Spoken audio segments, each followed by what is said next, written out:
Nifty 25,700 break, blood bath. 19 दिसंबर market crash की चेतावनी और रणनीति।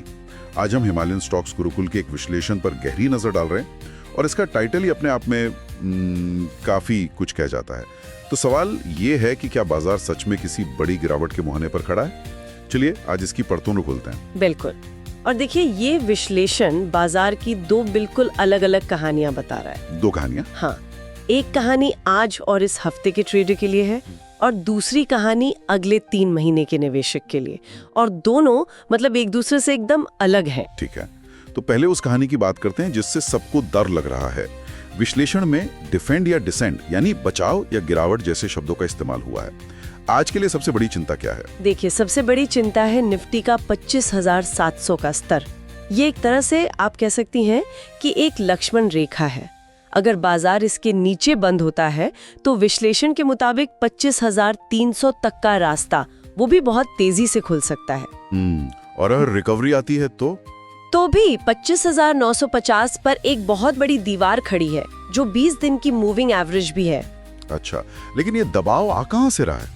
सिर्फ वैश्विक संकेतों की बात करना तो बहुत आम है। क्या कोई ठोस कारण बताए गए हैं? बिल्कुल। सबसे बड़ा संकेत तो चार्ट पर बन रहा लोअर हाई लोअर लो का पैटर्न है। वो क्या होता है? इसे ऐसे समझिए जैसे कोई सीढ़ियों से नीचे उतर रहा हो।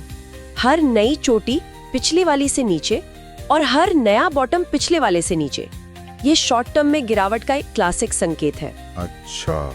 और इसके साथ ही रुपए की कमजोरी और कच्चे तेल का बढ़ना, ये एक डबल अटैक जैसा है, क्योंकि इससे महंगाई का खतरा बढ़ता है, जिससे बाजार हमेशा डरता है। और विश्लेषण में विक्स इंडेक्स का भी जिक्र है, जो काफी निचले स्तर पर है। उसका क्या मतलब हुआ? हाँ, ये एक दिलचस्प बात है। विक्स इंडेक्स को डर का मीटर भी कहते हैं, है ना? हाँ। तो जब ये बहुत नीचे होता है तो इसका मतलब है कि बाजार में डर लगभग खत्म हो गया है और सब निश्चिंत है। और अक्सर जब सब रिलैक्स हो जाते हैं तभी कोई बड़ा तूफान आता है। बिल्कुल। तो क्या ये माना जाए कि इस पूरे हफ्ते यही दबाव बना रहेगा? विश्लेषण तो यही कहता है। जब तक कोई बहुत बड़ा पॉजिटिव ट्रिगर, मतलब कोई अच्छी खबर नहीं आती, इस हफ्ते बाजार के नुकसान में बंद होने की ही संभावना है। सारा ध्यान इसी बात पर रहेगा कि 25,700 का साप्ताहिक सपोर्ट बचता है या नहीं है। और याद रखिए, ये सारी जानकारी और विश्लेषण हिमालयन स्टॉक्स गुरुकुल की तरफ से था।